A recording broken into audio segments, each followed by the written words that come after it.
What a glorious start to our day 2 on the South Downs Way. It's lovely. We had alarm set for 6:45. There was farm vehicles coming and going just around that time anyway. So up, breakfast had, coffee, stuff, you know, all packed up.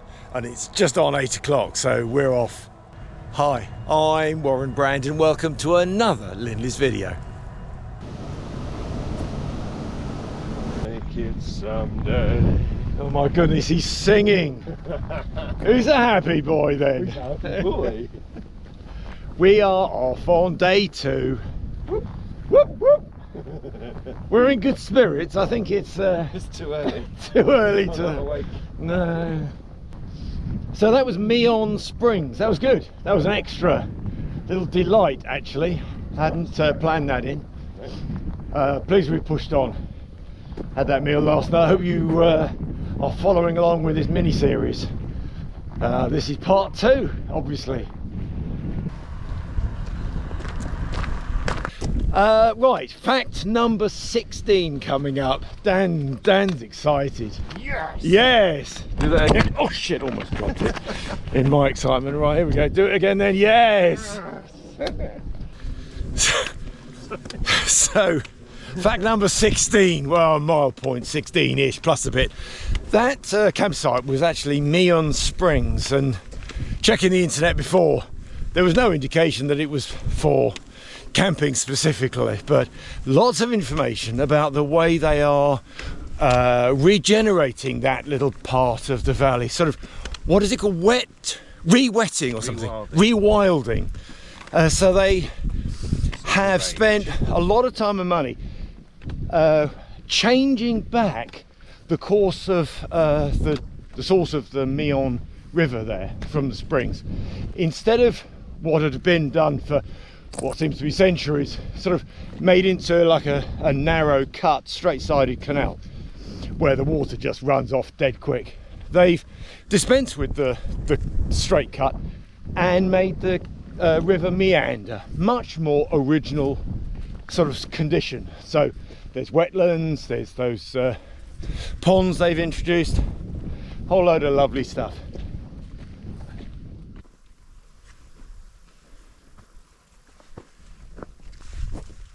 Yeah, just come past this field of maize. Animal food, I believe. I believe. Dan told me. I've no clue. Obviously. This is Halknaker's Lane. It's an old drover's lane. Looking at the map and doing a bit of research on the internet the other day. Halknaker is a little village near Chichester, 20 miles away or so. And I can imagine it being a drover's route.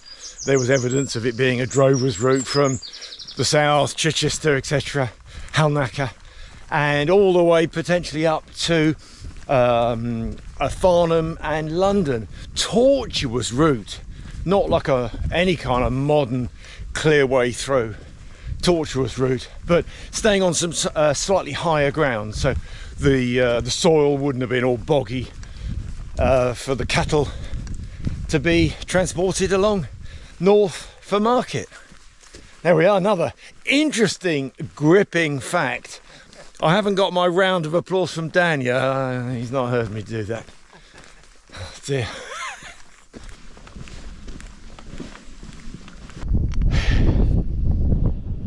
Yeah, stop for a breather for a couple of moments. We've done a couple of miles, 2 miles thereabouts. We're on the high ground. There is a trig point further up, but it's in a compound with these radio masts, so we might not see it. Great view though, bit cloudy. Staying dry. It's gonna rain. It's gonna rain. We know it's gonna rain. Blah blah blah. But at the moment, it's staying bright and breezy. Well, that's the trig point.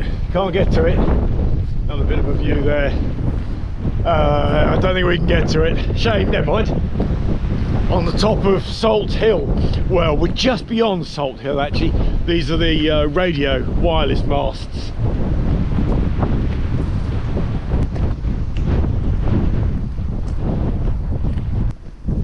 Yeah, radio, wireless transmission masts or tele masts, who knows? But can't even see the trig point now. No way can get to it. Well, we've passed the trig point, and actually it would have been number 3. Morning. I did a little bit of research earlier on. There are some long barrows nearby. Don't just see where. I think on the right here somewhere, but there is a marked long barrow on the map. But it's mostly ploughed out because it's within farmland area. So over the hundreds of years, it's been mostly ploughed out apparently.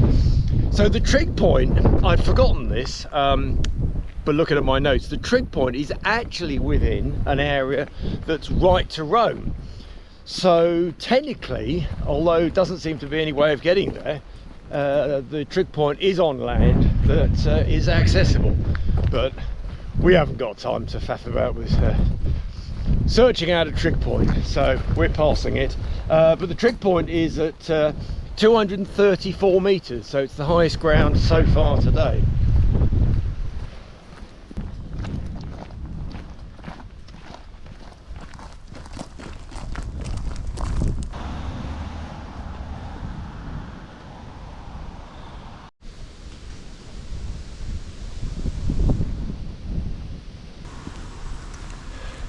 Little road junction. I like those road signs. Old heritage style.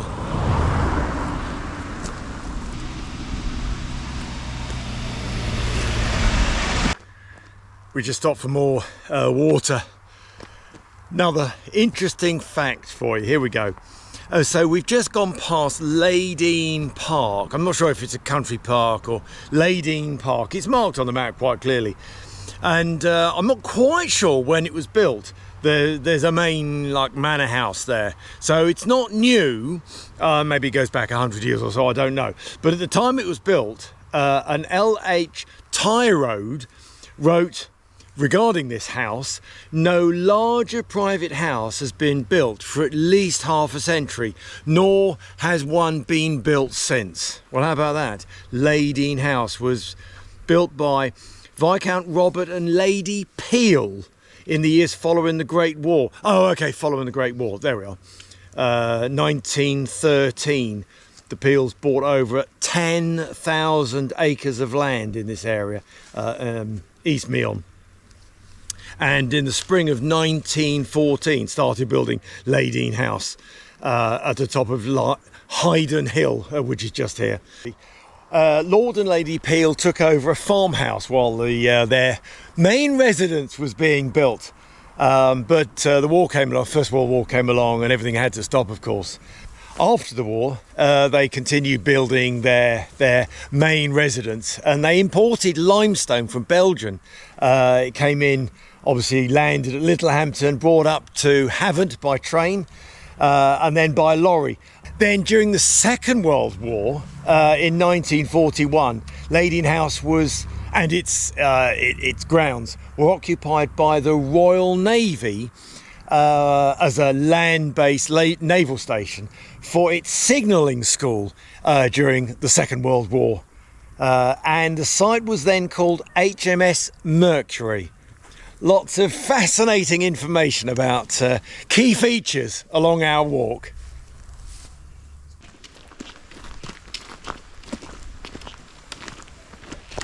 This is lovely. Beach. Is it beach? Combination of beech trees and... Yeah. Beach and pine. Gnarly tree. Old. Yeah. Can't quite see Butser Hill. We saw a glimpse of the radio mast on top, but can't quite see it now.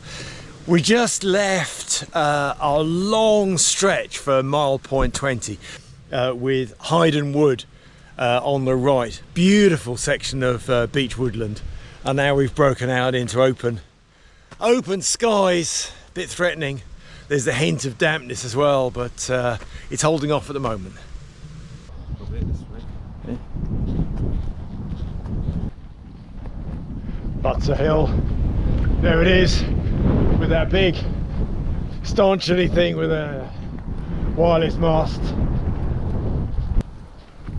We're on the final approach to it. We were umming and ahhing back then, looking at the map and just thinking, oh, do we need to go yeah all the way down and yeah all the way back up again? But no, there's been a bit of sort of up and downage, but basically we're approaching the high ground, kind of just on an easy up. Oh, that's good.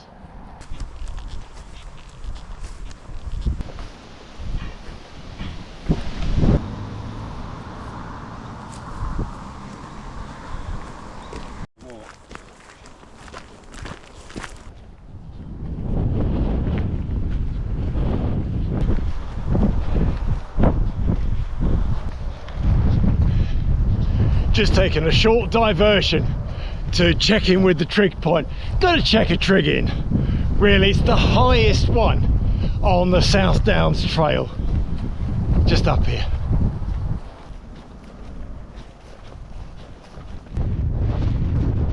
There we go, Butser Hill trig point. Check. Yeah, there we are, Butser Hill, the highest point on the South Downs Way. Not the highest point in the South Downs Park, National Park actually. The higher one is, in fact, looking at my notes here, Blackdown, which is in the Western Weald area. But the peak here, although it's clearly not a mountain, does qualify as a Marilyn because of the prominence, because of the height of the top compared to the surrounding lands. Summit 271 meters. Tick.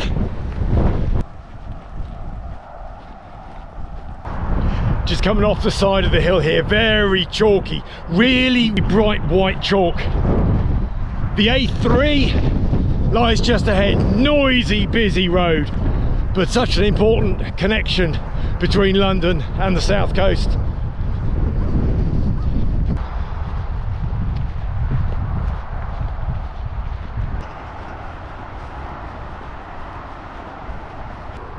Well, there's a fairground that's not working in front of me here. No signage to say where the route goes. Nobody around either, so presumably they're setting up, but no clear indication of which way to blinking go.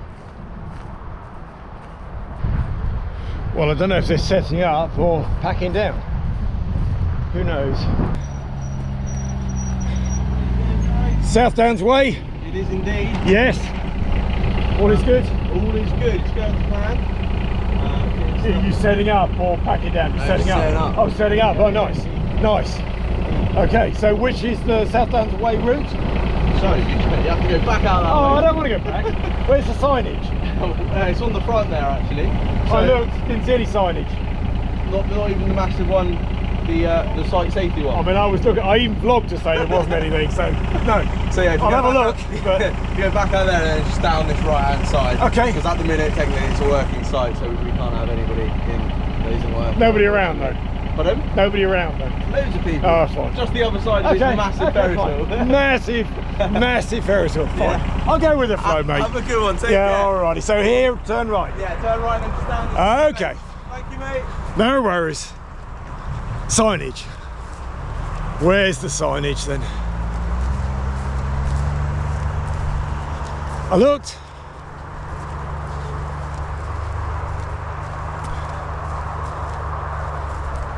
Well, it says no unauthorised access. See, no unauthorised access. Well, whatever. So no signage. But I know that there must be a link, and then there's the road there, so hurrah!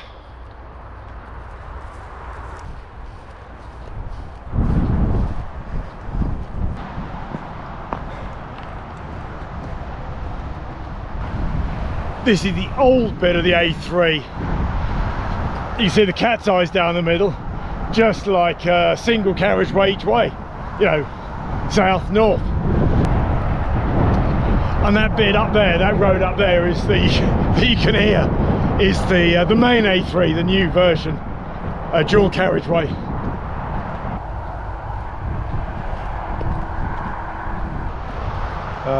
Really bad signage. They've blocked off a whole load of the paths. No additional signage. To be honest, not impressed. At least with the big festival near Winchester, there was a load of good signage, very clearly marked, sort of deviation route here. A lot of rubbish. No investment in helping those people on the South Downs Way at all. I know where we are. This is the concrete underpass under the relatively new part of the A3. I say new, I've been driving over this road for 30 years. So I don't know how new this is new.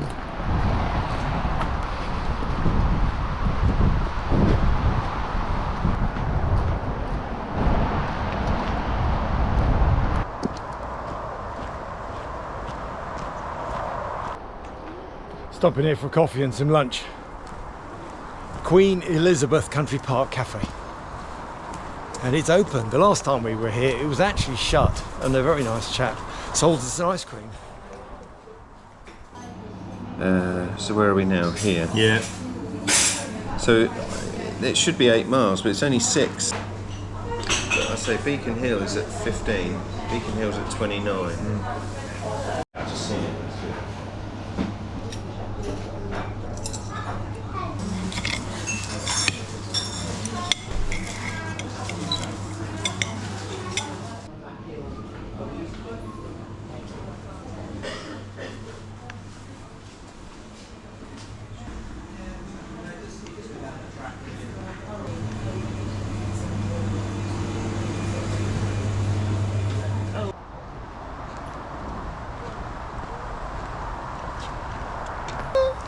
That was a handy little stop, all part of the plan. Half-hour stop thereabouts, nice brunch lunch. It's after 12 now. We had coffees there and coffees to go, so caffeine top up.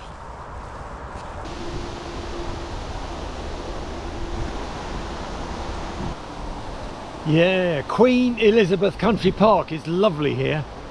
Beech trees again, plus a few others.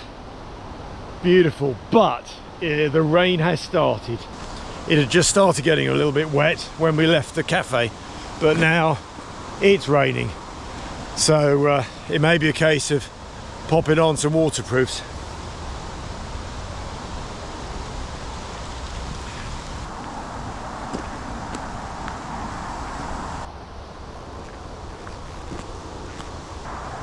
Lovely woodland area, really pretty. Certainly this time of year, winter time, I would imagine it looks a bit more sparse, but beautiful. 6 square kilometres of well-established country park area. I think that's 1,400 acres. It's quite a bit, isn't it? This is a wickedly wonderful wood. No, it's not wild. Wonderful wood. There's no views apart from within the wood. Can't see any kind of hills beyond, just lovely trees and the valley and this gravelly path. It is nice though, and it's raining, although not much of the rain is coming through the leaf canopy, which is fortunate. It's good.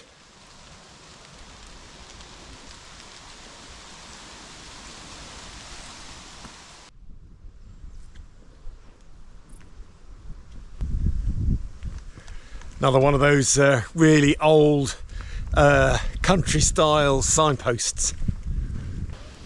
Oh, it is raining. May need to stop and put the old waterproofs on. Oh, it's windy as well. Oh, that's not good. We're under a tree. We've just come down off a little bit of high ground. We've got some more high ground here to do. Way below the high ground that we've just come over is a railway tunnel. Now, I've got a fun series of facts for you here. So the railway tunnel is part of the Guildford to Havant line. Very, very popular now It was constructed January 1859. Stick with me because this is gripping, absolutely gripping stuff. For the first 20 years or so, it was single track, although all the infrastructure, the tunnels and the bridges and stuff were built for double track. They just didn't put double track down to start off with. 1878, then the line was indeed doubled and electrified in 1937.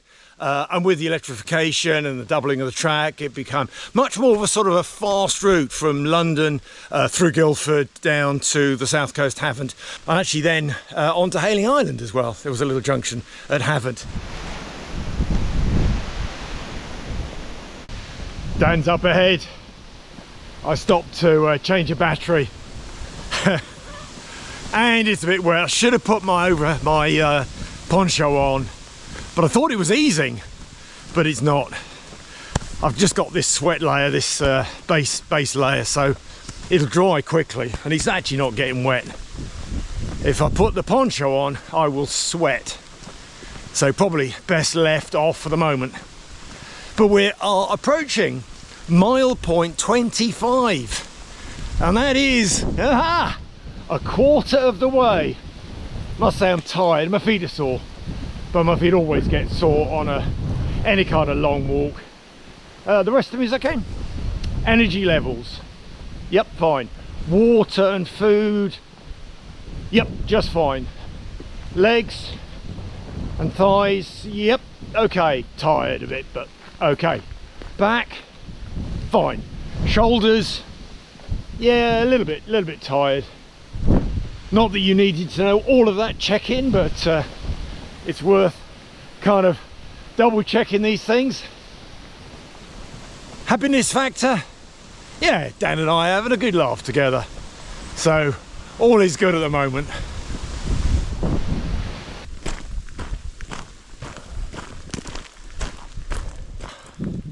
Still raining. That's an ongoing kind of thread, isn't it? Storyline. Dan and I have just been talking again. We're talking most of the time about how far we've done, how, you know, time, how far we got to go, what's the time, what's the kind of weather, how we're feeling. Just checking in with each other, which is really, really useful. No. No, he says. Rude.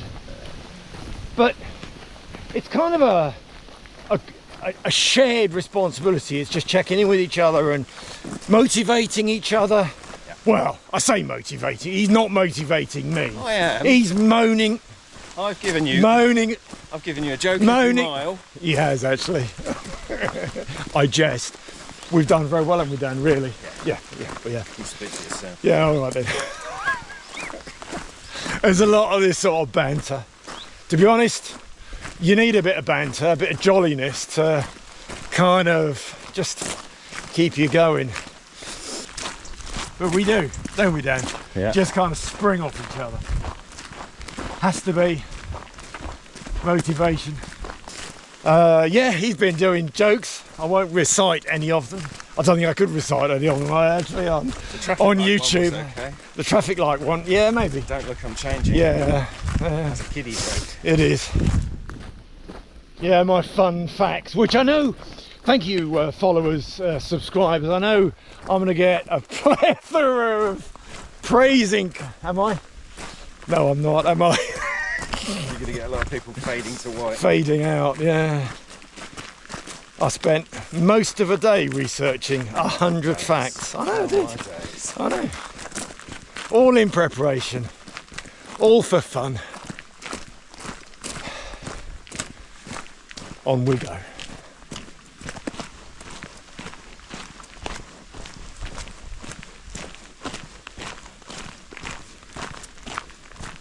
Yeah. Oh yeah.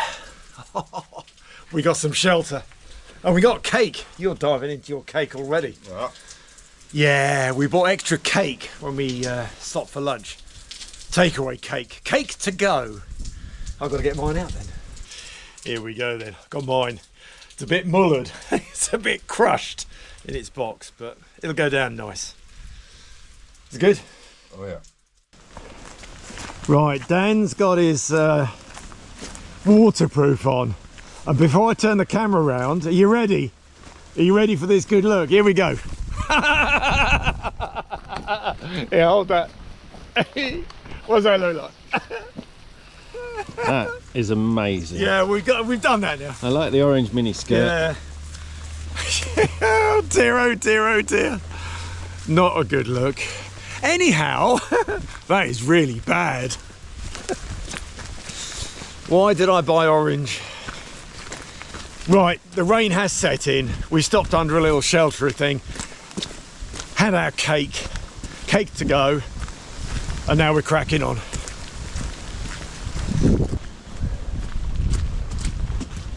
Start gently again. We're in West Sussex now. We've moved from Hampshire into West Sussex. No indication along the trail here. Usually when you're driving along the road it says welcome to West Sussex or something like that, but just looking at the map, spotted it with the county boundary. We're now in West Sussex.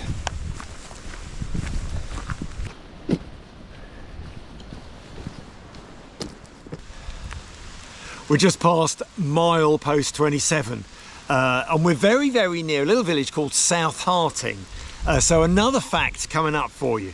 South Harting, quaint little village apparently, was the feature of a documentary in 1956 about quintessential English villages. Now I have no idea whether the village has changed since that year or not, who knows.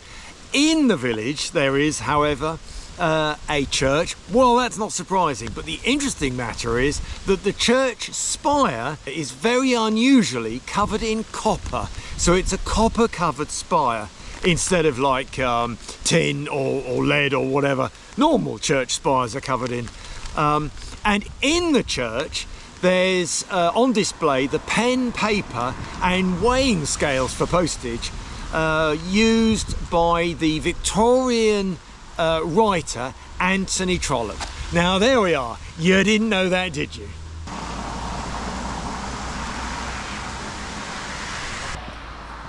Just crossed another road, making good progress.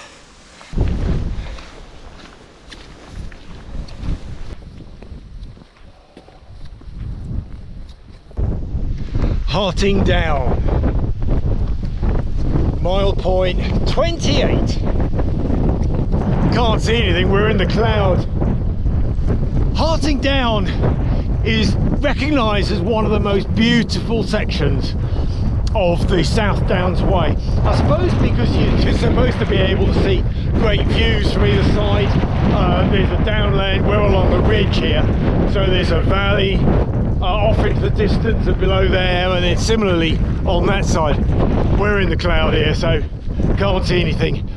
This is one of the oldest ancient sections of the chalk downland, and according to the research that I was looking at, because we are relatively so far away from any large village or main road, at night time there's no kind of light pollution or not very much light pollution, and so Harting Down is recognised as one of those dark sky locations for people to come up here and gaze at the sky, the night sky, and watch the stars on a clear night, obviously. And I don't think it's going to be clear tonight.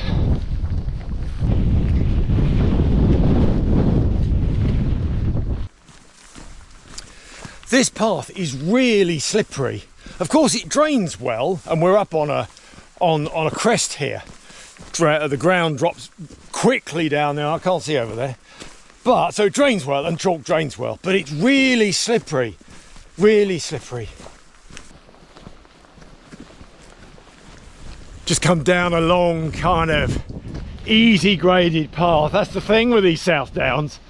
It's up a bit along the top, down a bit in the valley, up a bit along the top. Oh well. But I am now recognising this spot.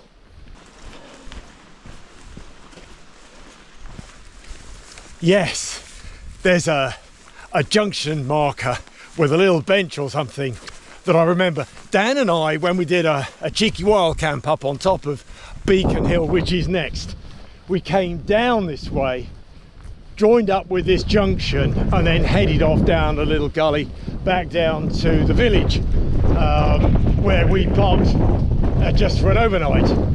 And it was at this point here that we had the talk about the idea of doing the South Downs Way as a full trail, because we saw the sign that said something like Eastbourne 70 odd miles or whatever it is, and or Winchester distance this way. Yes, I think it is.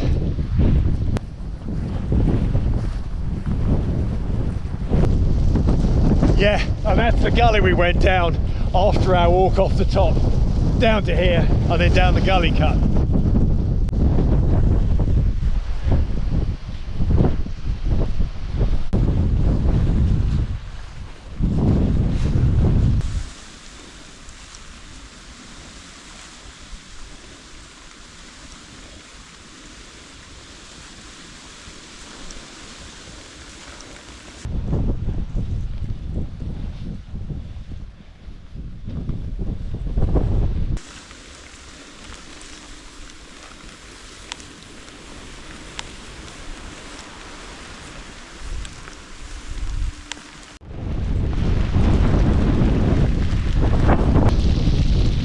Yeah, another trig point in the rain.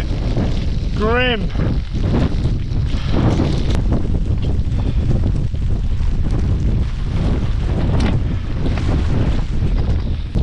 I remember when we did the camp, a year or whatever it was, year or two back, up here, we checked in with the trig, and then our camp spot was just off to my left here, just a little way, not too far. We're going to crack on. It's too early to stop. It's 4:45, so we're going to do another, what is it, 3 or 4 miles, a couple of hours, which is not appealing at all, to be honest. Tired and now wet, but I think the right decision is to crack on a little bit anyway.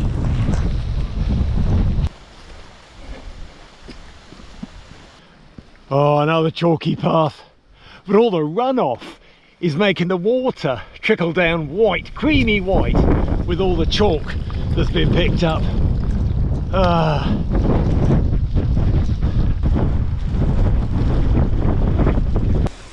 We are getting there. We've got a mile and a half to go. Just check the map. Mile and a half. On our current rate, that's 45 minutes, maybe a little bit less than 45 minutes. But when we get there, got to work out kind of the way into the field with the trig point.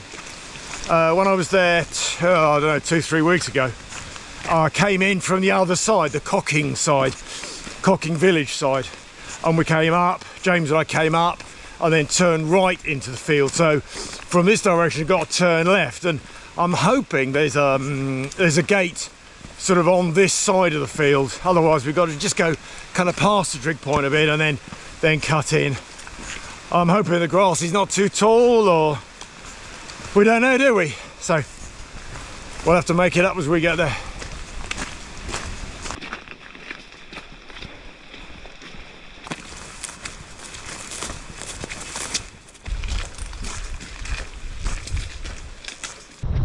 It's good, we're getting there. Got that sense of anticipation of the last little bit. It's about 1 kilometre. It'd be so good if we could turn left into the field without sort of going past and coming back, but we'll have a look. About, I don't know, 15 to 20 minutes to get to the trig point. Excellent. We're still walking. Now, you don't know what the time is, do you? But it's, it must be 7, is it 7-ish? Anyway, the thing is, we're wet.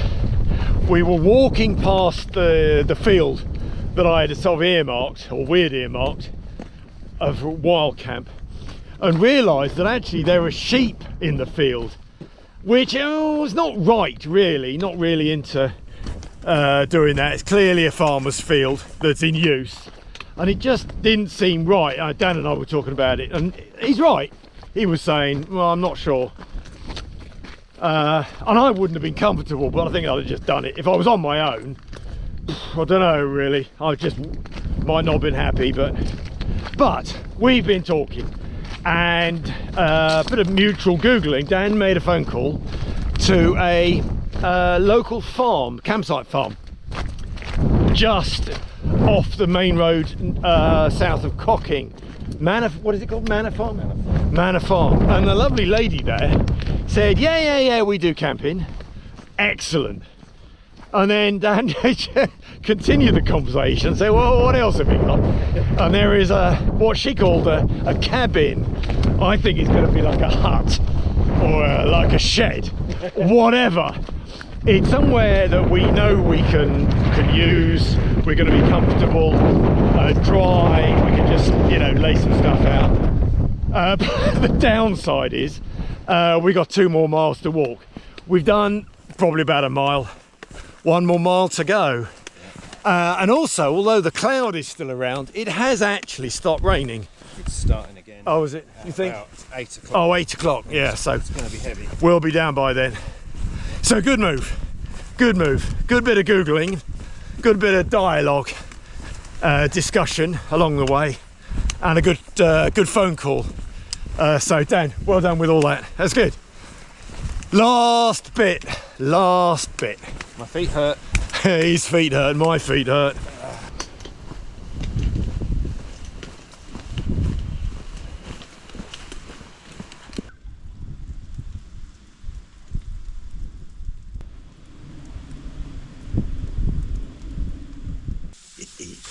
We're in the cabin. It's quite reasonable actually. I did kind of jokingly say it might be a shed. It's wooden, but it's a cabin. It looks better on the inside than the out. We got some wet gear. I've laid out all my stuff here, and I'm really disappointed that my outer layer stuff bag, which has been waterproof for years. I've been using this as my sleeping bag, outer waterproof layer for I don't know, 10 years more probably, and I've been in foul weather and it's been waterproof for me, but unfortunately in the rain today it's let in water, and my quilt has got quite damp at one end, which I'm really unhappy about, so that needs to be replaced. But whatever, all my stuff's laid out. Obviously got a bit wet on the outside, but everything else is fine. We've ordered a curry. Oh yes, we got a curry being delivered from the local curry house with a couple of beers. Smile from Dan. A couple of beers coming as well, so gonna look out for the delivery chap. It's good to be inside, and we've got a heater and a kettle, and we've got a continental breakfast for tomorrow. So from expecting to be holed out in 2 tents on the top of a kind of a wet, blustery field to being in a nice little cabin with a shower, toilet, a heater, it's luxury. I'll check in with you in a bit before bedtime. Warren, you would have been in a wet tent on top Yeah. of the hill with a wet sleeping bag. Yeah, that is true. To be fair. That is very true. So I saved you bacon. yeah, see, I would have had a wet quilt. I mean, it's only wet at one end. It's not wet, but it's unpleasant. And a load of wet gear, but that's what it is, isn't it? While camping in the rain. But we're not. We're in a cabin. Thumbs up, cabin.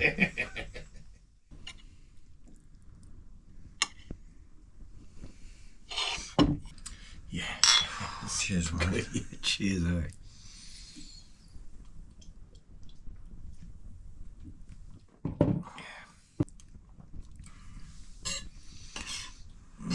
Nice to have it delivered for us. We're in bunk beds. How about that? It's already 10:30, and we thought we'd be tucked up in our tents around 9:30 and more or less straight to sleep. But it's 10:30. It is bedtime. We've had a curry and a beer. We're comfortable. There's an anomaly though. The power's gone out. Our kind of studio apartment here has no power at all Fortunately, we got quite a bit of warmth going with the heater, and we'll be okay, obviously. But it's a bit of a shame. On top of all of our hopes, we thought we'd do a bit of charging. But never mind. See you in the morning for day 3. Night, Dad. All right, Warren.